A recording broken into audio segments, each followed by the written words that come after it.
Yeehaw! Well, hey, what's up? Hey, what's up, guys? Welcome to Two Peas in a Podcast, Episode 3. That was a little weak. Should we do that again? Welcome to Two Peas in a Podcast. That was better. That's good. All right, guys.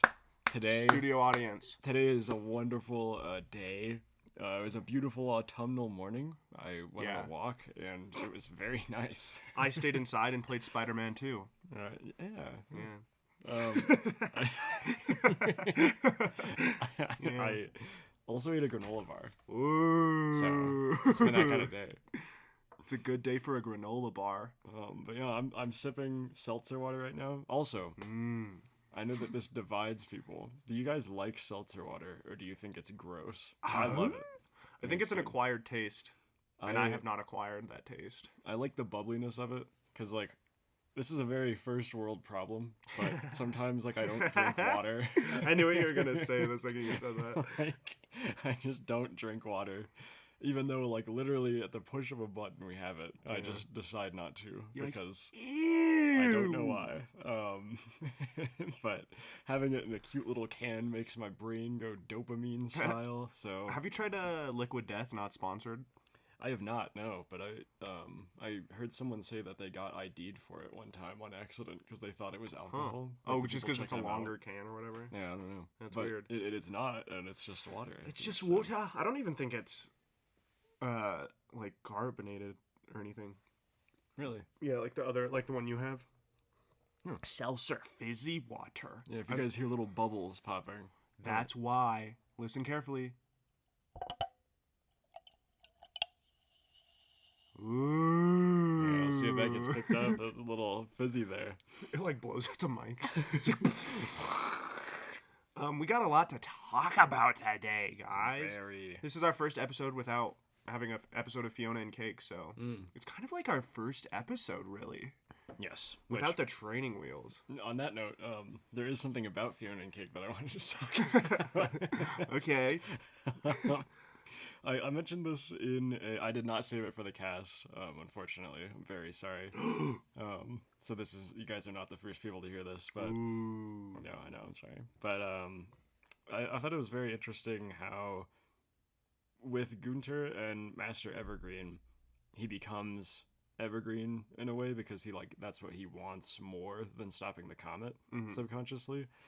And in a weird way, I almost wonder if Betty's wish didn't work at the end of the series, and it just happened that she became Gold, and she had that power. She got Gold on mind. Yeah. Because to me, like, Simon, like, said once that he was basically, well, he didn't say it, but he was obsessed with Gold and just, like, all of the power that it contained. Yeah. And he was like, if someone could harness all of that dank energy. And to me, watching Fiona and Cake 2 and seeing how one-sided the relationship was, even though none of them were aware of it at the time, it almost feels like I don't know, it almost feels like Betty wanted to be something as important to Simon as Gold. Yeah, like maybe. His career-driven sort of goal.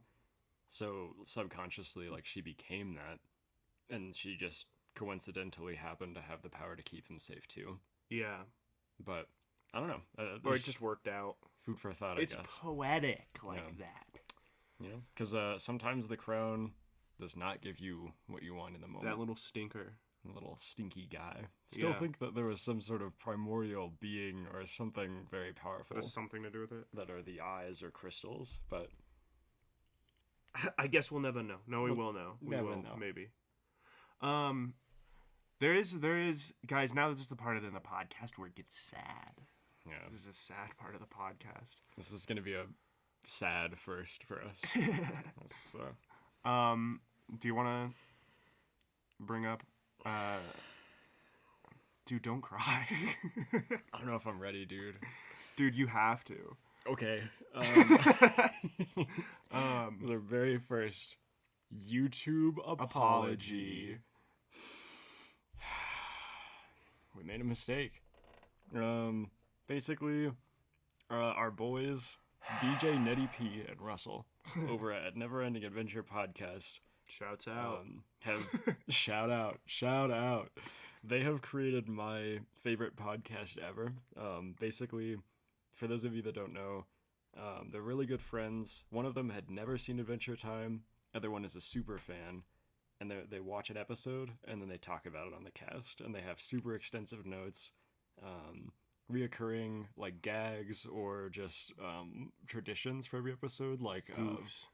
What are they? Like, their lovelies, their, like, sexy character for the episode. They're theoretically speaking, and it's super cool. Love those guys. And we... kind of speaking of subconsciously, we kind of ripped off one of their bits.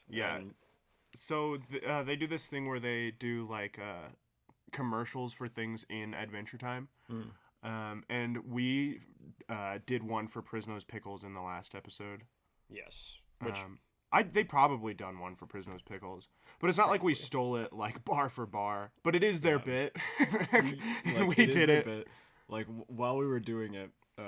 I was like, man, why does this feel good? This is a really good Why does this feel like such a good idea that, like, we didn't even come up with it? Like, that's good. It feels like it just belongs to the universe, but it doesn't. It belongs to them. They definitely did that first, and we are sorry to you guys. Not the way that we wanted to have our first sort of tie to you guys, but, like, you guys are really cool, and thank you for putting your stuff out there. Yeah.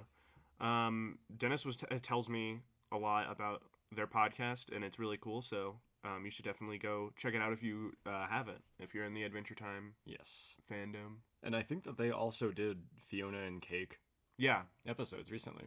So that's pretty cool. I'm on like episode 60 right now. They just did Scorcher, where I'm at, and there was that recent episode where Ned said that he almost had dinner with Jeremy Shada. Yeah, Jeremy Shada. Yeah, you told me about that. I thought that was pretty cool. Yeah, that's awesome. It's really and they cool. did have Olivia Olson on at one point too. So if you're a big fan of Marceline the Vampire Queen, you might want to hop on over. Guys, you might want to see this. So me to the Never Ending Adventure podcast. But yeah, go check them out. We're sorry for subconsciously. Your bit was so good that we subconsciously stole it, and we dearly apologize. Burned into our memory. It sounds fake, like it sounds like we're not being real, but like, honest to goodness, I did not think about it at honest all. to goodness, I think I was just brain dead. Yeah. But, yeah. Thank you guys for putting your stuff out there. What do you want to talk about next, guys? Listen. So if you are a Spider-Man 2 spoiler person and you don't want to hear any spoilers, that's good because this isn't a spoiler. It's just a suit that comes out in the game. It's one of the earlier suits that you unlock. So if you care about like seeing the suits for the first time when you play it, skip ahead about 2 minutes or so. I mean, I really care about that, so I think you shouldn't talk about it. So basically, the Amazing Spider-Man 2 suit is one of the earliest unlocks. And so the Amazing Spider-Man 2 suit is my favorite live-action suit. I love that suit so much. It's so cool. And I think, personally, that I feel a little bit let down by it in the game. Because I think they didn't do it justice. So I have a theory that they might have beef with the suit. Because it wasn't in the first game. And then it's like, in this one, it feels like they didn't accurately... Like, it feels like they didn't... Like, they looked at references, but I feel like it... Okay. For clarification, I'm not a hater. This is like, I don't usually complain about things, but I just love this suit, and I feel like, okay, so the blue on the suit in the game is more like of a purplish blue, and the suit in the movie is more like a navy grayish blue, and the biggest thing for me where I was like, something feels off is that red. The red for the Amazing Spider-Man 2 suit is like, kind of a like. It has a sheen. It has a reflective sheen where parts of it are like dark red and parts of it are like light red, and it feels like velvet sheets on like a bed, like nice red velvet sheets, like that texture. Yeah. And I feel like they didn't do that. Like it's all like one color. I've seen mods for the first Spider-Man game from when it came out on PC that I feel like did the color better than this game. And let me say too, I love this game. Like, this is in no way a reflection on the gameplay or anything like that. But anybody that's seen your channel at all knows that you're not somebody that hates everything. Yeah, I don't. That is like the opposite of what you do. I think that's really cool too. I just want, like, I don't know, like, I was so hyped for this suit, and I saw I unlocked it, and I was like, no way! And I played it in a mission, and I was like, oh, kind of doesn't feel right. Kind of doesn't really feel like what I thought it would be. Because, like, it's just so cool. Like, my favorite part of that suit is, like, the way the red looks, and the eyes. Yeah. This is very nitpicky, and I was gonna say I'm not gonna complain about it, but I'm already talking about it. But, like, I don't care if they fix this part, but I feel like the angle at the top of the eye curves up a little bit too much, but that's neither here nor there. Yeah, I mean, almost like a sort of Venom situation. Yeah, kind of curl. Yeah, like maybe that's what they were thinking about. The one in the movie does curl up a little bit, but I feel like the angle, like the steepness of the angle, is like not as steep as it is in the game. But maybe nobody pays as much attention to that as I do, because I've looked up, like, is anybody else talking about this, and I haven't seen anybody say anything. So I don't know. I mean, like, I definitely know that is your favorite suit. Yeah. Like, period. I think that's fair, too. The eyes are a really, really cool shape. I love, The eyes are really, it almost kind of reminds me of, like, Into the Spider-Verse Miles. Yeah. Because, like, they're the perfect, like, mix between, like, I don't know, like, it almost, like, creates the sense of, like, innocence in part with, like, anonymity. Yeah, because they're just like, so big. Yeah, it's like... Yeah, I love them. Don't know, like, almost like in a Darth Vader way, like, you don't know what he's, like, really feeling, but through voice and through actions, you know who he is. Andrew Garfield's Spider-Man is the most animated live-action Spider-Man. The scene in Amazing Spider-Man 2 when he's fighting Electro and Gwen's there, like, his movements in that scene when he's, like, yelling at her, I love it. Yeah, he's like, come on. It's so good. They said in the behind the scenes when they were talking about making that suit that, like, they really, really focused on getting the eyes, like, to how they looked in the comics, because in the first one, if you remember, they were kind of like sunglass like reflective, and then for this one they were like white, and they had like the holes, like the thing you did for the Robin masks. Oh, okay. It's like that, but they're reflective. So, like, if you look really close, you can see that they're white and reflective, but there's like the little dots. And that's how he sees through it. And I love it, because from a distance, they just look pure white. Yeah. And it's really cool. I love that suit. Yeah, and, like, it kind of makes sense, because, like, I don't know, it's kind of cool to think about how he is making that suit. Yeah. Because, like, realistically, this is, like, what? Like, a teenager making a suit in his own bedroom. Yeah, like, it's not supposed to be... Senior year of high school. Yeah. Yeah. Like, that's something about, like the Tom Holland Spider-Man that, like, I don't know. Like, it's dude, you're gonna like, get MCU fans. Dude, I like homemade suits. Yeah. That's my thing. Yeah, like, I get love that. like playing like Miles Morales, like the PS4 game. My favorite suit in that game is the one where he's wearing the jacket and he's got the Jordans on. And it looks cool. Like, I love that stuff. And, like, that's kind of what I was going for with our, like, Robins too, where, like, I'm like more of like a cargo pants look, like he's like we're gonna be wearing Converse and stuff, and I like that. I like the idea of like a year one sort of deal. Yeah, I agree. And I love origin stories. I think that I don't want to spoil anything for Spider-Man 2, but I agree. I think that besides that discrepancy with the Amazing Spider-Man 2 suit, I would give Spider-Man 2 a 10 out of 10 as a game. It's incredible. Definitely play it. That's not what I have beef with. Cool. I think homemade suits are cool when they feel homemade, but sometimes they'll be like homemaking it where you see them like sewing, and then like just like the next scene it's like the most intense suit you've ever like seen. The sketches, the Tobey Maguire Spider-Man versus the finished product. You're like, okay. Oh, this looks like it was like professionally made. It's like and the webs are like three-dimensional puffed out like rubber. It's like, how did he do that? That's insane. That's awesome. The first 4 months that he has powers, he doesn't Yeah. go out at all, and he's like, I gotta get the suit right. Dude, if I don't get the suit right, I don't want to do it. People are dying. Like, Yeah. Doc Ock is killing people on the streets, and he's like, dang, dude, I don't know what to say. Like, my suit's not ready. I don't know what I'm gonna do. In the first Amazing Spider-Man, he has, and Tobey Maguire does have his homemade suit that he uses for the wrestling thing. But in the first Amazing Spider-Man, he does have a prototype suit that he uses for crime fighting, just like the ski mask with the sunglasses. That's cool. And also, I'm stupid. I did not even think about how there is a homemade suit for Tom Holland. Like, oh right, yeah. there is one. When but that's he gets like after the it suit gets taken stolen. away, yeah. Which I'm happy that they did that. Yeah, Because like it kind of like lets him grow into his own.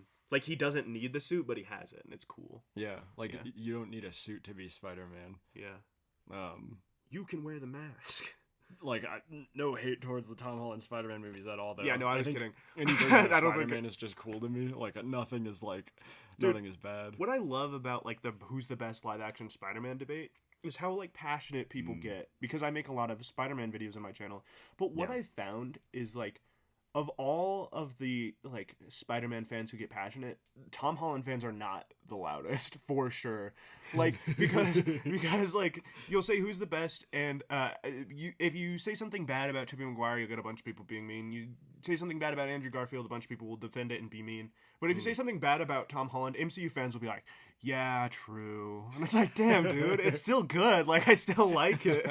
But it's like, yeah. Like, yeah, I wish that too. It's like, they love Tom Holland Spider-Man and hate him too, and it's wild. Some of that could be that they're currently growing up with Tom Holland Spider-Man. They don't have the nostalgia for it yet. Yeah, of just defending it to, like, their last breath. Yes. Yeah. I have a lot of nostalgia for the Tobey Maguire Spider-Man movies. Love Word Willem 'em up. Dafoe as Green Yeah, Goblin. Willem Dafoe's awesome. the goat Awesome Green Goblin. part of that movie. And like what I like about Tobey Maguire's Spider-Man is like they made him like, I don't know, like it doesn't work. It almost doesn't work. It almost doesn't work. It works that it doesn't work. Because exactly. Yeah. Because like Peter Parker, he's such a dweeb. He's a dweeb, but he's cool. Yeah. And people were at first criticizing that about Andrew Garfield's. Yeah. But like people like Peter Parker. Yeah. Like fans like him. But in the world, it's like I don't like that guy. Yeah, he's weird. Like, yeah, I think that's sort of like the thing with the Tobey Maguire ones. Is like they don't really like him. A little defense for Tobey Maguire's Spider-Man 3. I'm not saying it's like the best Spider-Man movie by any means, but what I will say is I think like the scene when he's like doing the cringe dance, people use that as like, yo, look at how cringe this movie is, and I think that's kind of the point. Like I think it's like this is Peter Parker's idea of what a cool guy does. Yeah. And like Peter's not a cool guy. Peter is a nerd. Yeah. He's a dweeb and so, he's like a loser. The other people in the background when he's dancing are looking at him like, what are you doing? They're not like, wow, this guy's so cool. Like he puts on a suit and that's when he's cool. He's Spider-Man. Yeah. That's when he's cool. That's when he has all these quips because he's super intelligent. Like he has rapid like jokes that are just firing off, and it's funny. It's cool because you get to see the both sides of him. I also think I agree, and I think Andrew Garfield's Spider-Man, he gets a little bit of flack for being quote too cool, and I think like if people think he's too cool, then like they need to rewatch the movie, because like nobody really likes him until Gwen like defends him, because like Flash is bullying that kid and he's like, put him down, Eugene. And like everybody's just kind of like, bruh, this fucking guy. But like nobody's like, whoa, he's so cool, he's a skater. It's like the opposite of Tobey Maguire, where like well, not the opposite, but it's just like he's lame in the world, but he's cool. Like he has a skateboard. That's what makes him cool. He's cool. It's like like imagine if you went to school with that version of Peter Parker. You know, like Andrew Garfield's Peter Parker. He'd be like the quiet kid that always walks in and everyone's like, yo. Yeah, but like, you know, like he wouldn't be popular. Just be like, oh yeah, that's Pete. Like, no one would be like, oh yeah, he's super cool. Like, he just kind of like takes pictures of people from afar, which is a little bit weird. Like, I don't. That is creepy. Yeah, like I don't. That's really... not okay. I forgot about that. Yeah, there's like a deleted scene from the first Amazing Spider-Man, where he's like grinding down the stairs on his skateboard. And then he like fucking falls and like hits a table and everybody's like, bruh. Like, Dang. and I kind of wish they had left that in because then you could see like, oh, he's like, is there not that cool? Is there like a version of Spider-Man that like shreds? And just That'd has be a awesome. Skateboard with him all the time. You'd think like when he got his spider abilities, he would just be like. That would the reaction time of Spider-Man in combination with like X Games. Put him in Pro Skater, dude. He could like launch like off of a ramp and go like 4 miles and then land on another one. Yeah, like flipping through. His feet stick to the board too, so like he has to land on the wheel. It's like those shoes that tech decks connect to, so that they can't. They slide off. underneath, dude. Dude, if you don't know what we were talking about, you know the OG tech decks, but now they have tech decks that come with little tiny shoes for your fingers, which is kind of funny. The next time you're in Target or Walmart, look at tech decks. These little shoes that slot onto the board. Yeah, so the bottom of the shoe like kind of like slips out, and the shoe now has like a cutout for the board that you slide onto it, so you can't fail. Which what I do when I'm on a skateboard is I take my toes and curl them under like grab it and grab it. Dude, the idea of your barefoot rubbing against the grip tape is like Sandpaper. That's gross. I don't like that. Oh, trying to do use your toe to flick the board. That's disgusting. Your pinky toe just flies off. There's nothing left. Like anything for the craft, brother. Oh man. Talking about Hall of Meat. The Hall of Meat challenge. Putting your feet on the line. Skate 4. Yo, Skate 4. Dude, Spider-Man DLC like, and Skate 4. Skate 3 with parkour. Updated graphics. Yeah. Awesome. Online, free to play. EA finally has a free to play game.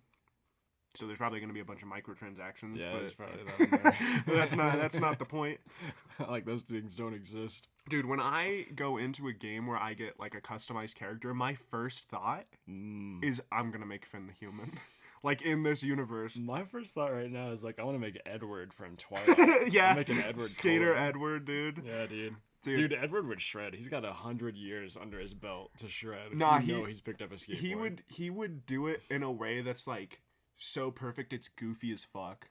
You know, like he would go over a big ramp and in the air he would like, you know, like put his arms up or something, like he's floating through the air, and it would be like, whoa, like the way they played baseball, where you're like, you don't have to do all that. It's like a slow mo where like his skin's like twinkling. Yeah, in the sunlight, yeah, exactly. And then, like, looks over at Bella and she's like, whoa. Whoa. She's like, you're really good, and he's like, say it, say it. X Games. Yeah, Edward would be easy to make too, because you just gotta make Robert Pattinson. Yeah. Young Robert Pattinson. So I simultaneously like think that some parts of Twilight are a little bit cheesy, but I love It's like a Twilight. fun cheesy though. Yeah, it's fun. Kind of like Tobey Maguire's Spider-Man. Dude, you're coming like out as a Twilight fan. I love Twilight, man. I'm reading the books right now. I'm almost done with the first one, and like I'm loving it. Yeah. I'm really into it. When I was a kid, when the movies were coming out, I remember like kids at recess playing Twilight. And they were like, do you want to be Jacob? And I was like, cool. He's the cool one. So, like... I mean, to be fair, there were a lot of wars in the movies where you have, like, one team of vampires. Yeah, totally. That's what it was. Werewolves. It was vampires versus werewolves. Yeah, absolutely. Like, do not let them get their arms around you. Yeah, I've never hated Twilight. I don't even dislike it, honestly. I think that, I like to joke about the goofy parts of it because, like, I feel like when it's goofy, it's so goofy that, like... Oh, it's out there. Yeah, but you can't. Yeah. It's not. Yeah, I gotta turn this off. Goofy. It's like Goofy where you get a quick laugh and then you keep watching. Like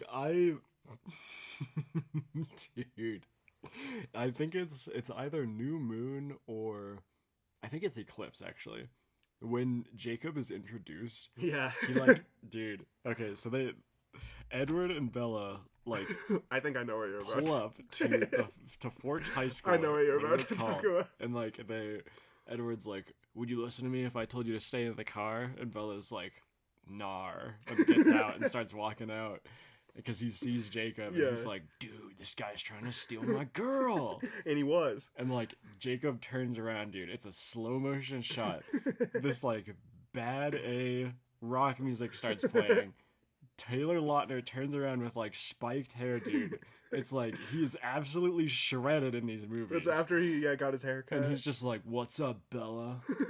What's up, Loca? How you been? Yeah, I love that line. I love that line. How you been, Loca? Where you been, Loca? Dude, I love that, like, the werewolf group of people is like so confusing. Like their dynamic with each other and other people. It's like, what is happening? Like I go to a private school. Nobody's ever like sees them. Some of them are shredded. Like when do they have time to never do have that? Shirts on? Yeah. In reality, they would probably be like running around naked in the woods most of the time. Like because once you shred out of clothes, like you're not putting them back. Let me go find my jeans. Yeah. I love did you know, here's a little fun fact. You know whenever Bella would pet like the werewolves?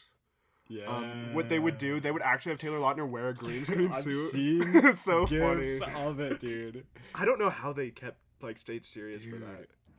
That's so funny. Major props. I feel like when you have something like that's that out there, you have to just be fine with it. You have to lean into it. Like the way that they can still lean into that is really really impressive. Yeah, well, you can't do a vampire versus werewolf story and have it be like not like lean into the fact that it's a vampire versus werewolf story, you know? Yeah. Like I think I think they did a good job. Like, Oh yeah. I don't have any beef. The idea of like an underground vampire government is super cool too. Love like even the name is cool. The Volturi. That's just cool to me. I love Twilight.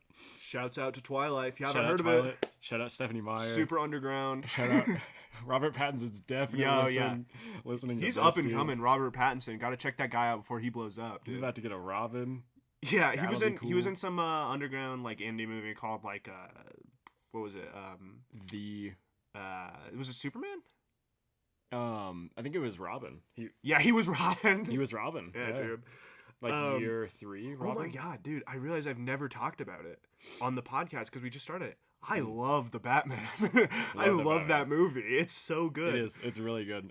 Like almost like Arkham Origins, like a younger, angrier, more reclusive Bruce Wayne. I love the vibe of it. It feels like Gotham was like comic Gotham, where it was like, why would anybody live here? But it's also like a city.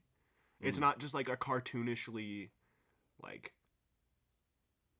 you understand why people would live there because it's like it's a big city and rent is probably really low because of how terrible crime is. Whereas in other stuff, I feel like you're like, just there's terrorist attacks every day. The city looks like a Tim Burton like wasteland. Yeah, like why would I live there? And again, like homemade suits in a way. Yeah. Cargo pants, very early on, like heavy stitching in the cowl and stuff. Like, I think that's originally didn't like that suit, and then I watched the movie and I was like, it works. It works. Yeah, I think my one thing that if I could design the suit for the second movie, which I won't, if I could design the suit for the second movie, I would just add a little chin thing. And I think other than that, there's nothing I would change. Oh, okay. Yeah. I love it's great. It's really cool. The tactical design. I would maybe take away the neck. There's like a kind of like collar. A little bit of a collar. Yeah. But other than that, kind of like we're talking about superhero suits today. Guess so. Yeah. Good stuff. Dude, if there is a Robin in the Batman 2. Oh man. That suit, dude. It's gonna be hard. like an early one too. Yeah. We're goosing for that Robin suit. Come on. Scratching at the door like a cat. Like I would love Robin. Yeah, just I've seen like people draw designs of like the Robert Pattinson suit as Robin. So like he'll have the mask, but then like the chest piece instead of the bat symbol will have the R. It looks so sick. I'll have to show you them later. It's incredible. Cool. I'm excited, and just to see like Robert Pattinson said like if they do Robin, they have to do like a kid. It can't be like in other stuff where he's just a grown man. Yeah. And I think that would be really cool to see like a child actor take on the role and then grow up with the role. And then like as Robert Pattinson grows up, so does Dick Grayson. and we could see him one day be Nightwing. Yeah. You know, because then that would like introduce like a whole new group of people to the character in a way where it's like you really understand like the full story of Dick Grayson. Because for people who like watched cartoons or read comics, it's like I knew Dick Grayson as Robin. And then, like, as I grew up and read more, I was like, oh, he's also Nightwing. But I feel like in modern day, people are like, Dick Grayson's Nightwing. So I think it'd be cool to, like, have people see, like, the dynamic of Dick Grayson as Robin to Nightwing and watch him realize that Batman's not all that he is cut out to be. Yeah. I think that would be really cool. Like, the animated series does it amazingly. And Young Justice, obviously the original comics, too. I would love to see that in a movie. I think that would be... Oh yeah, like getting able to. I don't like when a movie has an overage of time jumps. Yeah. But I think you could do like one maybe. Like you could see, like Dick Grayson's parents being like the when he's like eight or 9. Yeah. And then skip to like when he's 13-ish. Skip to maybe the end of his training. Yeah. Where Bruce is like, I think you're ready. And people, I think that's another thing. People don't realize how young Dick Grayson was when he became Robin. Like, in the Young Justice universe, in the comics, he goes out to try to beat Tony Zuko, and he's beating up grown men at, like, 9 years old. And it's like, you don't think about that. Like, because it's in an animated or drawn style, you don't think about that. But, like, the idea of a grown man getting beaten by a 9-year-old is like, dude. It's like those, like, beetles that can lift 10 times their weight. Dude, it's like, that's like humiliating. Finn when he, like, flips that oven over when he's, like, showing PB around the house. He's like, over here. Yeah, that would be crazy. And it would be, like, maybe a little bit unbelievable to see, but, like, I think it'd be cool. That would be cool. Yeah. Like, I'd be for that. Like, Robin hitting the Hurricane Rana on, like, every grown man. He's like... and he comes out of nowhere. No way! Master of stealth, dude. Oh, man. Like, I really like the Batman, too. I feel like I didn't like it at first, and then it grew on me. I need to watch it again, honestly. We should watch it on Halloween, because that's when it's supposed to take place. It takes place on Halloween. That'd be cool. I personally, for me, that opening monologue where he's like, they think I'm hiding in the shadows, but I am the shadows. I was like, that's cool. I think he does a Batman voice really well, too. Because it doesn't sound like, he's not like, they think I'm hiding in the shadows. It's like more of like just a low. Which, in a weird way, like, I almost like the Christian Bale, like, Batman voice, because it makes sense that you would have like this sort of utteralness to it to hide your voice as much as possible without using technology. That kind of makes sense to me, but it's also like if you live in a world where this technology exists, like people could figure out who Batman is. Just very reverse easily. it. Yeah. I personally think the absolute GOAT, may he rest in peace, Kevin Conroy, is the best Batman voice ever, because what he did, he used his regular voice for Batman, which is like, that being your normal voice is insane. Like, that's so cool.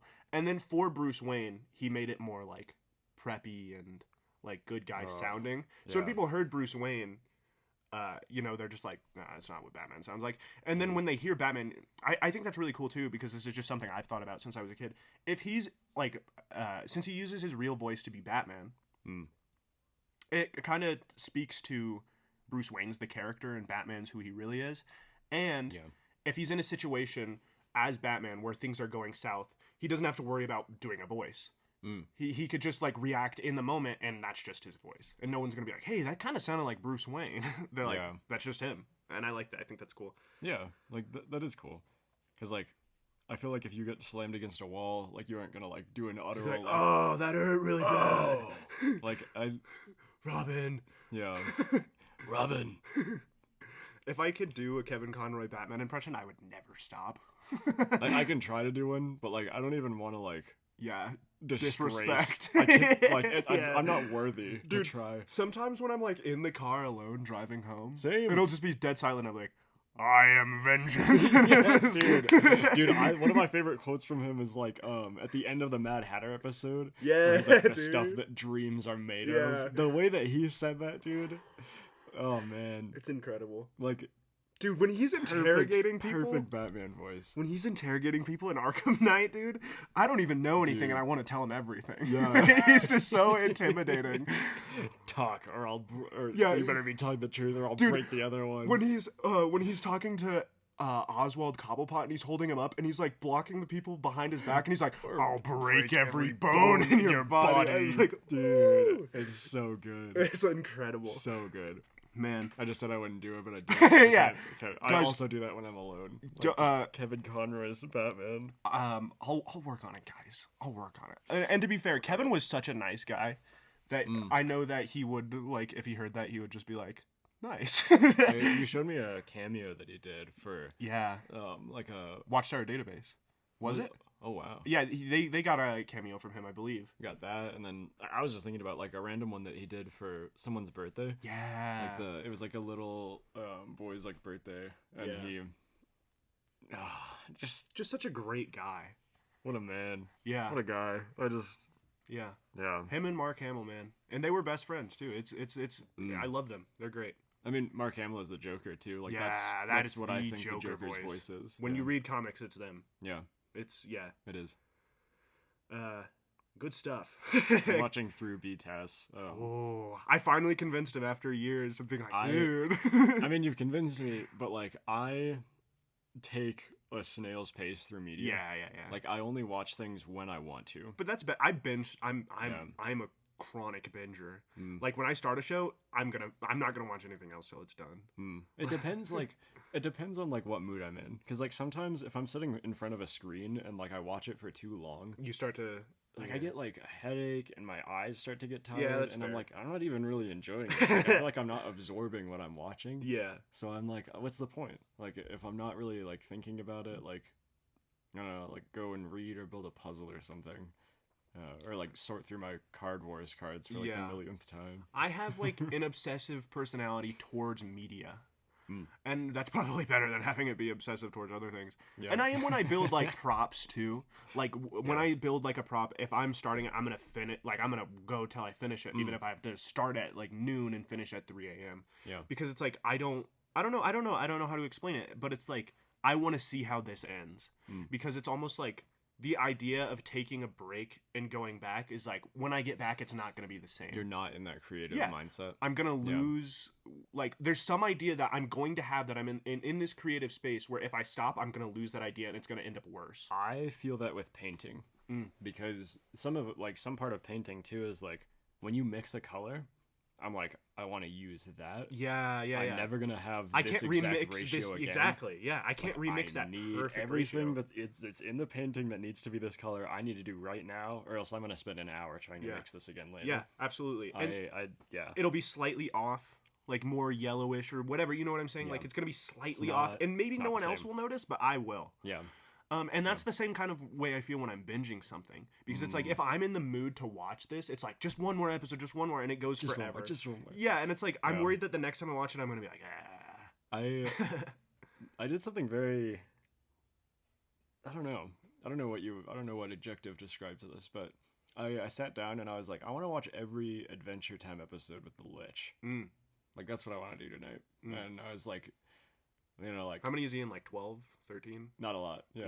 It's limited for sure, but like Mortal Folly and Recoil, and then Finn the Human, Jake the Dog, crossover. Word 'em up. Amazing. All great episodes, dude. Those are some of my favorites right there. Dude, I remember when Finn the Human aired. I was watching it on my couch. My parents were there, dude. And I remember like standing up and being like, "What?" It's like my I don't know, that's like like self-actualization. It's like watching Finn the Human and being like, whoa. Dude, I remember at the end of the episode when he makes the wish and you see Farm World Finn. Dude. Like I was alternate reality, like being crossed into Adventure Time. Yeah. Like seeing that the first time I was like, yeah. Oh.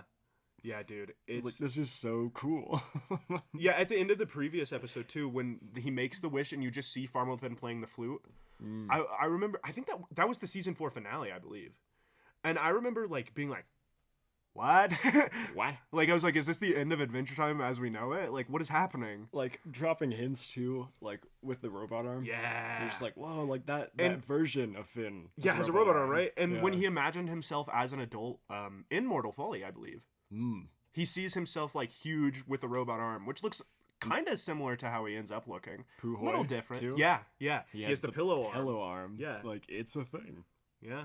I think it's funny how, They hinted it a lot. like, Fiona and Cake fans are kind of like, so... How's Fiona's getting her arm chopped off, seeing it, like, that's happening? Yeah. Like, that's gonna happen. Yeah. I saw somebody say they were like,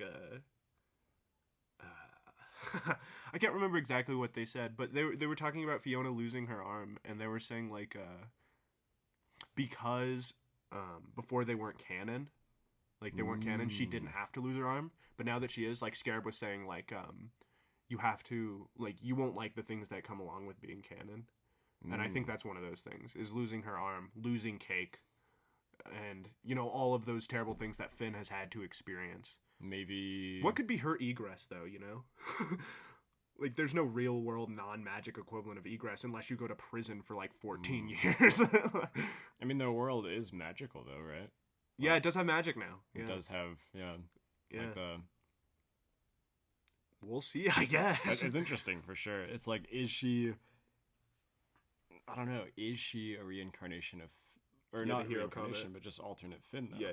I mean, she has to Or is be. she her own thing? I guess like, maybe not, because Prismo made her. But I don't know. Yeah. Maybe the greater But, forces that like- be when they were canonized, yeah. Yeah.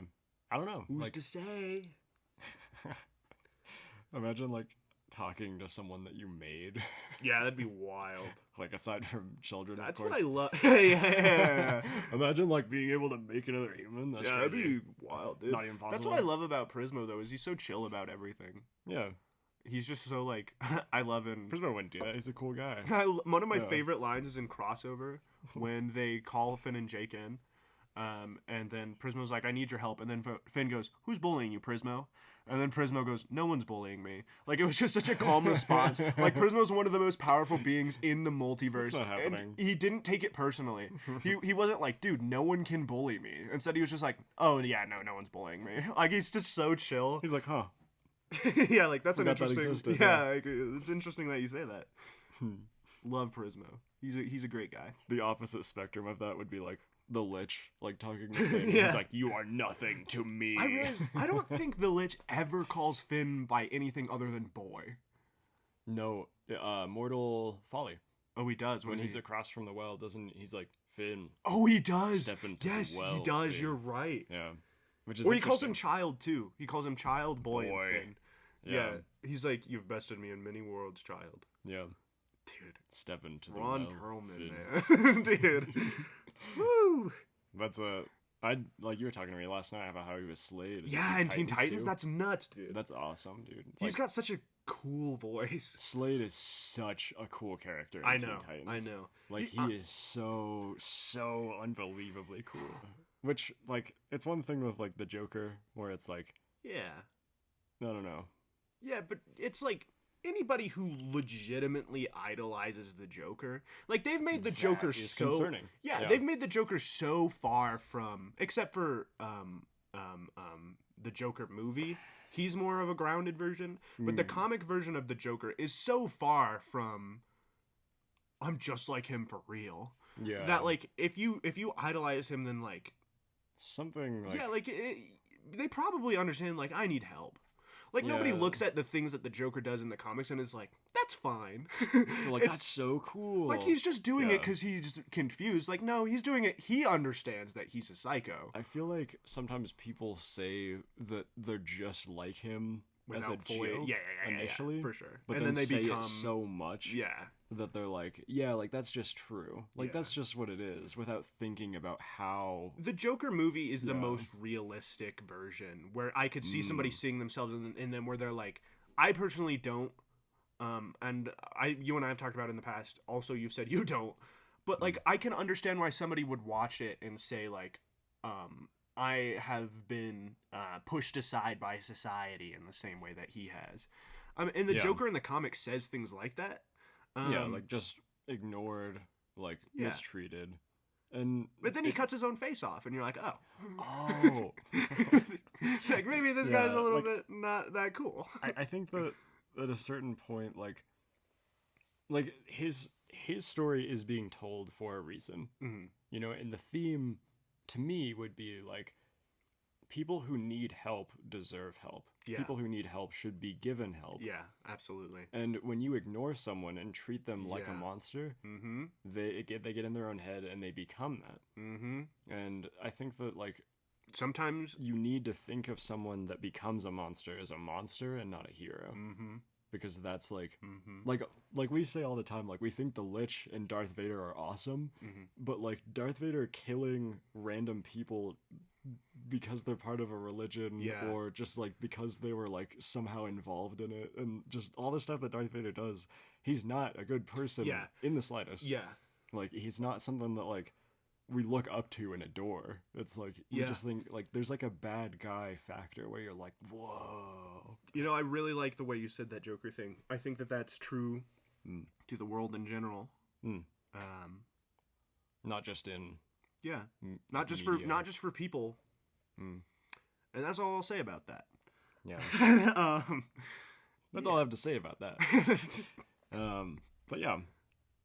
Yeah, what else? What's in that notebook of yours? My last notes are about Card Wars. Ooh. Card Wars, the Cryptozoic physical card game. So for those of you that don't know, in the show Adventure Time, there's a card game that's it seems like it maybe started as a parody of Yu-Gi-Oh, but became so much more. Yes, there are hints at Yu-Gi-Oh. They're playing a card game. So there's an episode Card Wars, and Jake is super into this game, and he's teaching Finn, and it's kind of like a holographic card game in the Yu-Gi-Oh style. And Cryptozoic, somebody let bro cook, and they made the game, and it's really fun and good and well thought out. And Incredible, very cool. I want there to be a meta, like an alive, active meta, because like. Yeah. I have 2 decks. Dennis has like 1 million. I've spent way too much money on it. Dude, it's so funny because can I expose you a little bit here? Expose this dude. Okay, so Dennis is really good at card games, and like I've beat him at Card Wars probably twice.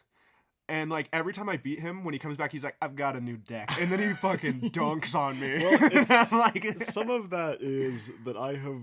It's almost like a pay-to-win situation where I have spent a lot of money on it. Sure, most card games are that way. To get cards that I want. Yeah. But like, what is neat about card games is like it's also strategic. Yeah, it's strategic. If you have the best cards but you don't know how to use them. Deck building, you can make the best deck in the world, but then if you don't know how to play it, you'll lose every time. Absolutely. And it's very cool because it's like I love deck building. I love thinking about like almost like the curve of like things that take more effort to pay summon off. Yeah. to pay off. You need less of those and more things that are easier, so that within a ratio you get the perfect combination of those things. Perfectly balanced, as all things should All be. things should be. And Did you bring your cards? I did. Okay, I let me brought- grab my deck and explain. I brought my new deck. So, do you want to explain the types? Okay, so you have sandy lands, nice lands, blue plains, cornfields, useless swamp, and icy lands. So those are the landscapes, the basic sort of element of the game. They give you power similar to mana and Magic the Gathering, where you can harness those to put things into the field, and then your creatures battle. You have 25 hit points. If you have an open lane without a creature in the other one, they attack and reduce your opponent's hit points. First one to hit 0 loses. And it's very cool because it seems simple, but there are a lot of like weird rules where, similar to Yu-Gi-Oh, like in concept it's simple, but the effects that monsters have make it far more complicated. And they're self-explanatory in the sense where they're not self-explanatory where like if you read the card you're just gonna know what to do. Rather you'll know what to do, but you won't just automatically win. But each card will kind of say what they do. Yeah. Like you're not gonna be like, man, I still have no idea what this card does. If you read it, you'll know. Yeah. I've got my deck here that I made. It's a combination of cornfield and useless swamps, and I like this deck. It's probably the best deck I've made. Yes. Dennis did help me with it. And like the perfect combination, in my opinion, is like with the meta that the game is left at, like without a ban list. Yeah. I think that like Cornfield's Useless Swamp is probably the best combo in terms of power. You like a Mortal Maze Walker. Yeah, Mortal Maze Walker is crazy. Dealing as much damage as possible and chipping away at life points. But there are like what's sad to me is like there are underdeveloped aspects of the game Yeah. that could have been really cool. I wish they could like have the financial support that they had when they first started to go back, because I love it. It's fun. Like Useless Swamp sort of has this deal where the bigger your discard pile is, the more power your monsters have. Because it's like and for the more every you can 10. do. Yeah. Yeah. And I feel like they got nerfed because it was almost like too good at a certain point, which is cool because like people at Cryptozoic were paying attention to how good cards were. Yeah. And took away some of the power that they had, which is like the definition of what like a good sort of meta.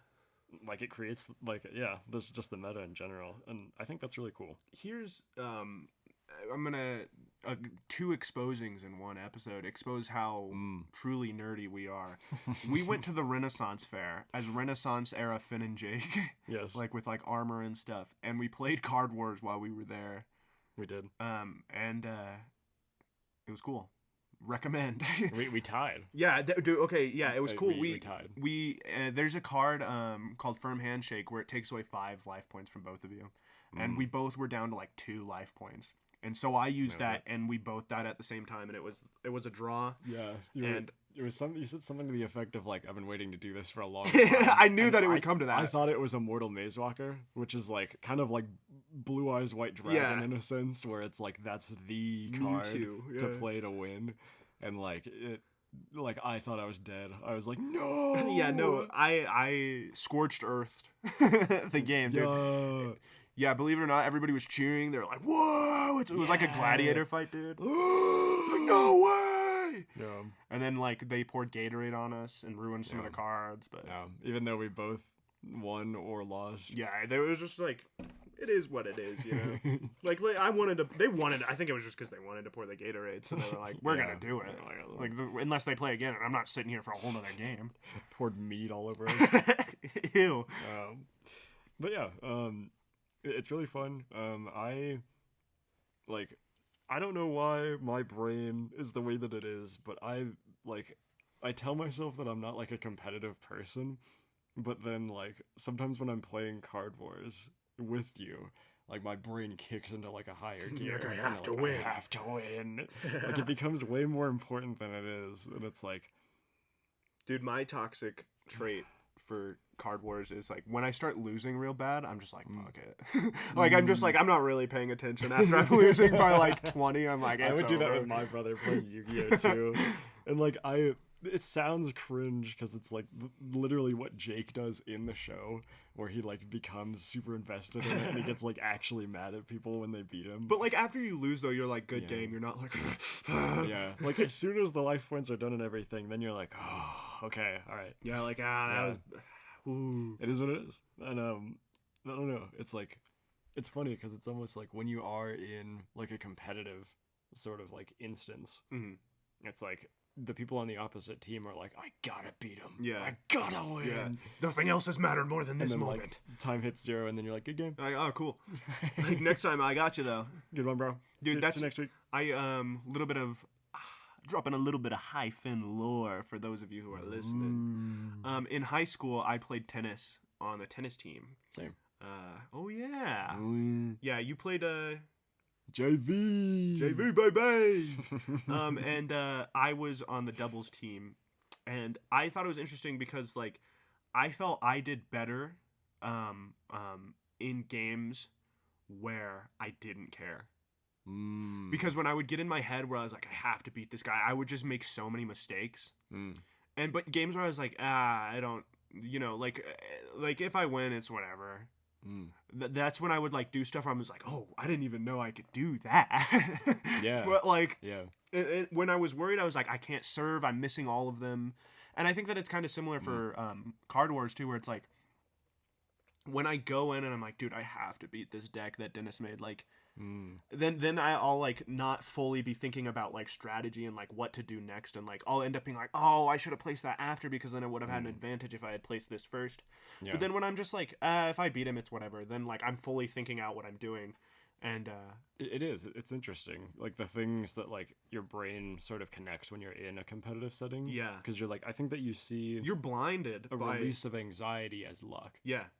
I think that it's like when you don't care as much, Yeah. and you almost like bump it down a little bit, you're more likely to have like lucky things happen. Because you're so focused on Yeah. one specific thing that you miss the other things around Yeah. it. It's like tunnel vision around like this element, and you're like, man, I'm trying so hard to do this. Yeah. But you're missing the whole picture. You're like, he's gonna beat me in this lane, and you don't even focus that a creature 2 lanes over has like no health, so you need to like place instead of placing one that costs 2 action points, you place one that's 1 there and replace that. You know what I'm saying? Yeah, like not putting all your apples in one basket. Yeah, and it's hard to not be hyper focused when you're upset. I think that that's just true to life in general. Mm-hmm. I think that sometimes the harder that you try, Praising the Lord, praising, word him up. and I think the harder that you try for everything to be perfect, the more disappointed that you're going to be, and the more you get in your own head, and the more you're just sort of, you let your anxiety sort of make it so that you feel like you can't do things. Because continually you're letting yourself down because your goals are like too high, and you're like, man, like I can't believe this happened, like I can't believe I let that happen. But sometimes things happen that aren't anybody's fault, and you just kind of have to keep going and being like, Yeah. like. But I don't know. That's just in the humble perspective of a 21-year-old. Stay posted, because like, Yeah, we'll see. That might change, and I don't know anything about life yet. Yeah, I've been trying in recent months to just be more like cool with things when they don't go my way. Because I used to be very caught up in like, if I messed up, particularly like prop building has helped me a lot with that. Because when I made a mistake, I had to scrap the whole thing, like tear it apart, start over. Whereas now maybe you're more like, well, I don't need to throw away the whole thing. Yeah, or like some of I have Marceline's base that I made for Tally. For the Renaissance Fair. Yeah, she was Marceline. It looks awesome. And I originally, the paint that I used for this, you can still see underneath at certain angles. There's like gloss for the like brighter red, and like underneath, like certain points are glossy, certain points are not. You can't see it unless you're really close and like moving it. But that happened because I was in such a rush that I put on the painter's tape too early. So when it came up, the gloss came up. And I know that if that had happened in the past, it's because now there's going to be different levels of the paint, because some of it came up. In the past, I would have completely rebuilt the base. But instead, like, I was like, I'm just going to use, instead of spray paint, I'm going to just paint over it with acrylic. And I personally think that the acrylic, like, non-reflective red for the axe part of the base looks better than the reflective red. I mean, it looks incredible. Like, Thank you. I think it's really cool. Like, I think that it's... But I've never noticed that looking at it. Yeah, and that's what I've noticed, too, is, like, most of the mistakes you make that you think are, like, I need to start over, most people won't notice. Yeah.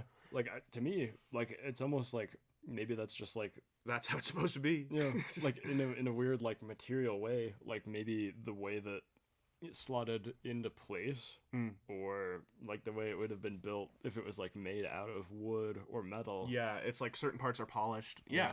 I don't really I guess the reason I brought that up is like I have a bunch of props that are in shambles because from years ago I just tore them apart because I was like, oh, the paint's wrong, this part's wrong, and I was like, no, I'm just never gonna finish this. Like that Rex helmet is still unfinished because I didn't like the way the mouth looked.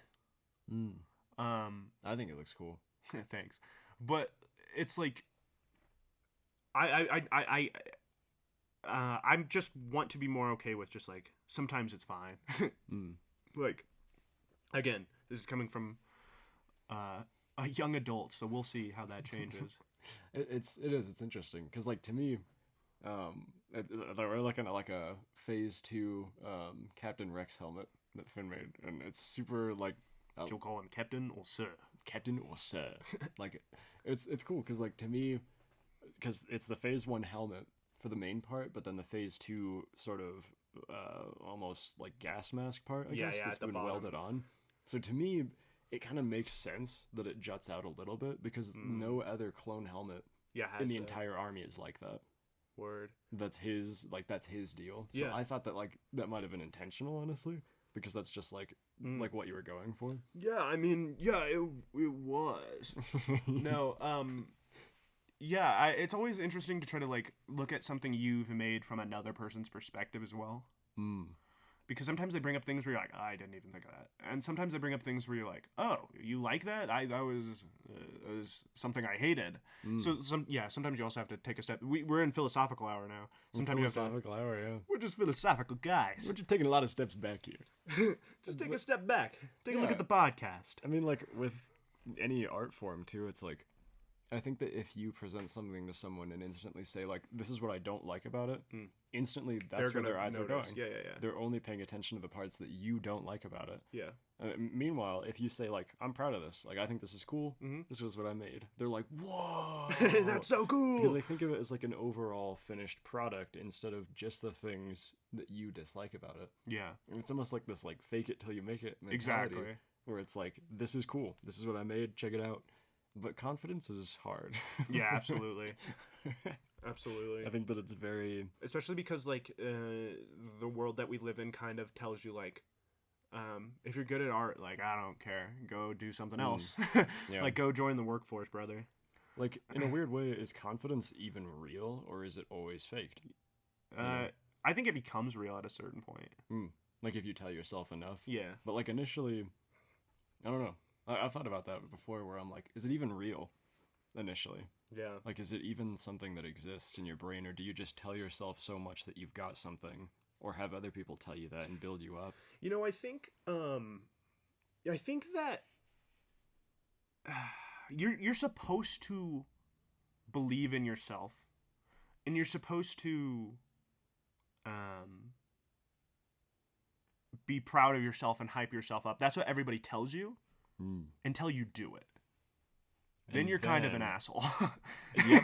And then they're like, maybe they should think more calm about down. what Yeah. they do, or what they say, Yeah. or who they are, or what they're doing with their life. And that's not to say, like, everybody tells you what to be until you are that, then they hate you. No, I'm just saying it's interesting because if you lean too far into it, Yeah. then, like... Is, like, ideally, are you always in the middle? Not confident or full of, like, anxiety about not being enough. Yeah. Because that's what it feels like most of the time. Because and like that teetering is like, today I feel good, like I had a good day at work and I feel like I helped people. And sometimes I'm going home from work and I'm like, I feel like I did nothing for 8.5 hours and I am a failure. Yeah. Not like actually like a but failure that's just how in every way. Yeah, you're just like, again, it's that hyper focus Yeah. on one particular thing and you forget about the other things. Yeah. Like the things that you've become blind to because you do them every day. Yeah. And you're like, that's why you're valued as an employee. But so now you know more about us than we know about ourselves. It's very, like, I don't know. It's very interesting how, like, I think that I have myself figured out. Yeah. And then, like, I'll talk to people. And, like, in the process of talking to people, you find more out about yourself. You like, dig into your own brain. Yeah. Like, talking organizes thoughts, which is, like, super important for therapy. You know? Like, it is very sad that, like, therapy is something that costs money. Yeah. Because I think that everybody in the world could benefit from therapy. To some degree, yeah, of course. Because everybody has things about themselves that they're like, it's really just a process of, like, mental retraining to think, like, maybe there is, like, nothing wrong with me, and I'm just, like, a human like everybody else, and I'm capable of good and bad. Yeah. And every single day is an effort to be a good person. You don't just instantly become one. People who are good people aren't just born that way, they're working at it. Yeah. Yeah. Always effort. But word 'em up. I feel a lot of the time that other people know me better than I know myself. Same. And I get worried when somebody doesn't like me because of that, because I'm like, maybe they know the real me and I don't. And when they're like, yo, this guy sucks, I'm like, do I? I think that that's a mark of intelligence. Because one of the principles of, like, psychology is, like, in a weird way, like, taking everything with a grain of salt. Like, never taking criticism and being like, that's not true at all, goodbye. Yeah. But, like, sometimes also compliments are sometimes, like, too much. Yeah, like... Yeah. If you only ever get compliments or only ever get, like, negative feedback, then it works its way into your brain, even if you are taking it with a grain of salt. Yeah. Like, having a healthy social circle helps, but as long as you don't take something that someone says and take it fully to heart and say like, what if they're wrong or what if they're right? I think that you always have perspectives where you're able to analyze and not like just take one piece of information and live off of it. Yeah. And I think that's cool. I think that it's Thanks, dude. like that constant effort. Thanks, man. But yeah, like sometimes I feel like I'm not a very like good person at all. No, you're. And then I sometimes will think about like what would Dennis do? Well, I think you're a really good person. You're a good dude. I think you are too, man. Thanks. Like it's we're friends, guys. I'm like it is. It's like we are buddies because We're like pals. we're pals because I think that we do like. I mean, this is true of like a lot of just the people that I have close in my life, like my girlfriend and my family, and just the people that like I surround myself with. Like, they make me feel good about myself because they see things in me that I don't. Yeah, I don't and like they see the having good in friends. you. I don't like having friends that are just like constantly just Yeah, tearing you down, like roasting you, even if it's like seems like a small thing. yeah, When you take a step back, you realize it's not. yeah. It's not that small. I think that like it is important to evaluate, especially when you're forming friends, just like middle school and high school. Like think about how You don't have you to be feel. friends with anybody either. That's Yeah. another thing. Is like just because Yeah. somebody like you knew somebody Hmm. in middle school and then like turns out they're like a bad person, you don't have to continue to be like go down that road with them. Mm. In a weird way, like you have to put yourself first, which isn't something that comes naturally to me. Mm. Yeah, like something that I've learned is like it's important to listen to yourself. Think about how you feel after you hang out with somebody, Mm. and just like how they make you feel, and whether or not you see yourself becoming the person that you want to be. Mm. Shaquille O'Neal has this like quote where What a strange. Yeah, I like it though. love Shaquille O'Neal, and he has this quote where he was talking about how Can you do it in Shaq's voice? probably not. I can't go down that many octaves. I love Shaq. Love Shaq. Then I can't remember what he was talking about exactly. I think it was like when he was younger in his like career, and he had like a lot of money, and he was like questioning which people were his friends for like which reasons. And he was talking about how you should always try to surround yourself with people that are more intelligent than you. Mm. Not just like people that you think are, or just like people that you think are cool, but people that you think will always try to better you as a person. Yeah. And I think that's cool. Yeah. That's Like that. Yeah. Good one, Shaq. Thank you, Shaq. And then he has the biggest purchase in Walmart history, so that's 2 W's from one guy. Massive. Have you heard that story? Yeah. He Yeah. needed a new He just bought everything there. furnishing an entire apartment. Go to Walmart and get everything you need. Shout out Shaquille O'Neal. We know you're listening. Shaquille O'Neal, DJ Diesel. That's my... That's good. I thought he was in the room with us for a Dude, second. yeah. I looked at the doorway and I was like, is he here? He's got one of those voices where, like, on a mic it, like, echoes. And it's like, even if he's talking Yeah. quiet, you're like, oh, God, it shook my Yeah. soul. Like, I want him to, like, read children's stories and like, post it on YouTube. Yeah, dude. 1 fish, 2 fish. Red fish, blue fish. I want to hear him read, like, the Velveteen Rabbit or Corduroy. Dude. Shaquille O'Neal, come on our podcast. Come Read the on. Velveteen Read the Rabbit. Velveteen Rabbit for us. Offers out in the air. Surely he will see this. Oh, you'll see it. We'll pay for your ticket to Oregon. Yeah, dude. Fly on over. You think he's a large human too? You think he can just ride a normal, like, economy class plane? Hmm. Or you think like that seat like is too small? I Because think how he tall is could. he? Like 7'1"? I bet it would be like sitting in the middle seat of a back car for him. Where Yeah, it's he's like, like- you can do it, but it's like, I don't wanna. Yeah, I bet even the It's not first class comfortable. seats are not great. yeah. Yeah. I mean, sitting down in place surrounded by strangers for 2 hours is never great. Dude, have you seen the? Yeah, especially on like the bus. Yeah.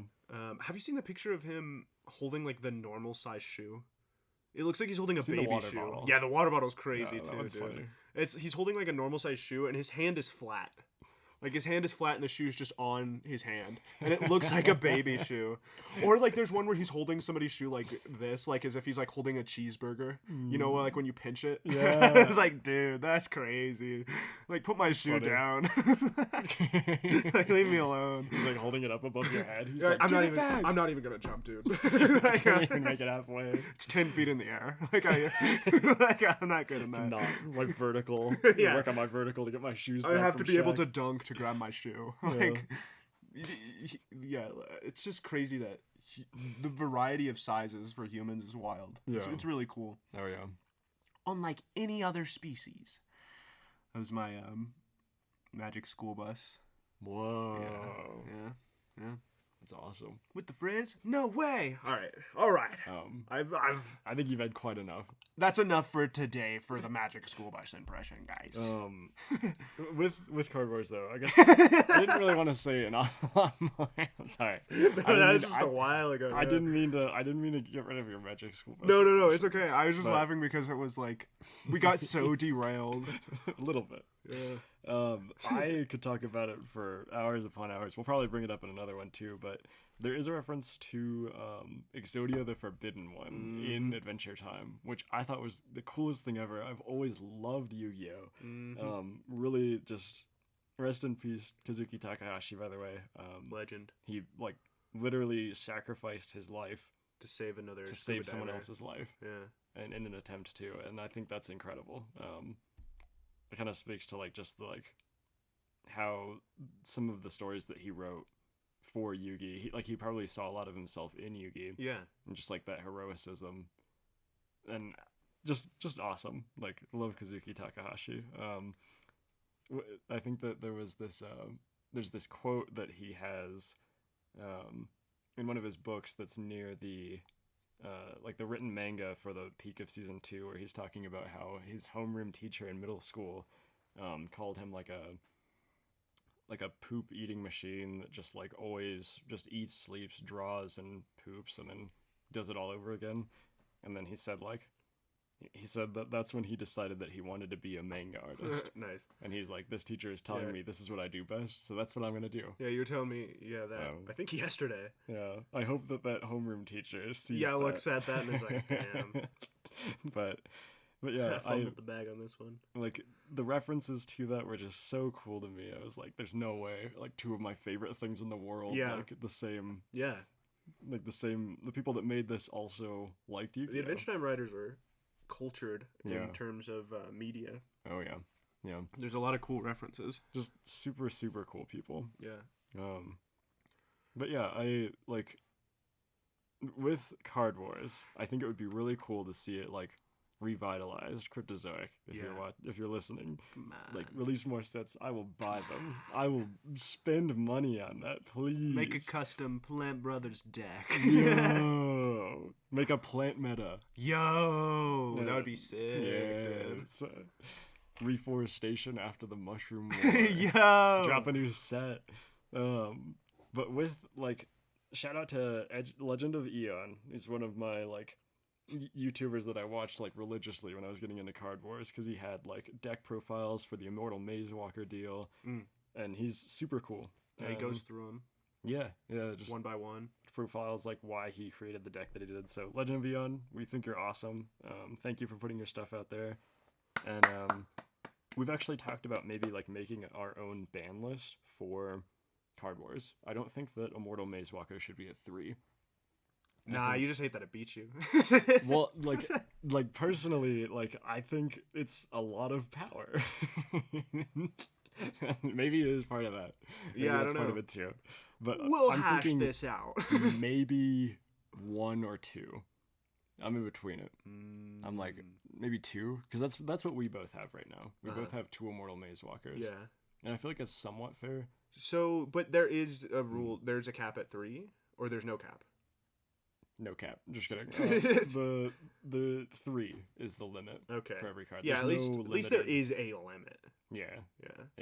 That's just not. Yeah, I don't infinite. necessarily have a problem with lowering it. I don't know. Like just like food for thought. Like I don't know. I'm sure other people have talked about this too. Yeah. I think even more than Immortal Maze Walker in a weird way, is An Empty Coffin. Because An Empty Coffin is a cost 0 card that says reduce the number of actions of the next card that you play by 2. So it essentially doubles the power that you have in a turn for summoning. And oh my gosh! that's really, really good Yeah. in any instance. It's almost like pot of greed level. Like, I feel like that shouldn't be at Yeah, especially 3. 0 cost. Yeah. I think in like maybe 1 on that would be more fair. Yeah. I want to say, if you did listen this far and you don't know anything about Card Wars or a majority of the things we talk about, I appreciate you. Because I've realized as we're talking, like, this, it's going to be so niche. Because, like, we just talk about, like, so many different things. Like, we go Adventure Time, Spider-Man, the Batman, Card Wars, Adventure Time again. Yeah. So if you're listening and you just like what we have to say, and you don't have any idea what we're talking about, I appreciate you. You're a real one. Thank you guys. Yeah. Yeah. Like, if you have never played Card Wars, there used to be an app for it too. Yeah. But they recently took that down. But that's the SpongeBob lame. Yeah. So that was kind of sad, but I'd recommend getting into Card Wars if you like Adventure Time. They still sell them on the Walmart website. You just can't find them at Walmart. They're getting pricier for sure. But yeah, even if you don't know like anything about the tangible Card Wars game, like, thank you for listening to us rant about it. Yeah, I love talking about it. Oh, you'll pick up quick. Yeah. Yeah, buddy, you'll pick it up fast. But yeah, I think the last thing that I have personally for the cast is something for you actually. Uh-oh. So I'm gonna start recording right now, and uh-oh. Are you recording vertically on purpose? Do you think that'd be better for TikTok or? Oh, sure. Should we do landscape? No, that if you're doing TikTok, then yeah, that way's good. All right, here we go. I was wondering why you had a bag, but I was just not gonna say anything. So this is for you. So before you open this, I always think about how all you're saying is fast, fast, fast, and how you're always going really fast. I like to keep things moving. You do, like, that's just your thing. Can I open it? I'll give you permission to open it. Okay. Whoa! Target. Dude! It's a Lightning McQueen bag! Yeah, bro. You've been asking for one for years.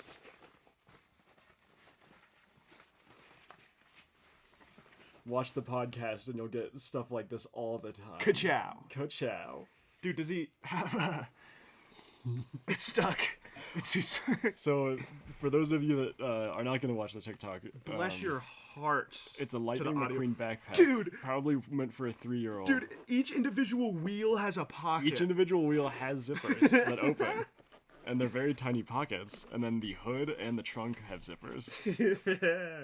So I saw this and I was like, you love going fast. Dude, I love Lightning McQueen. Like, you are speed. Dude, so. ka-chow, dude. Ka-chow, dude.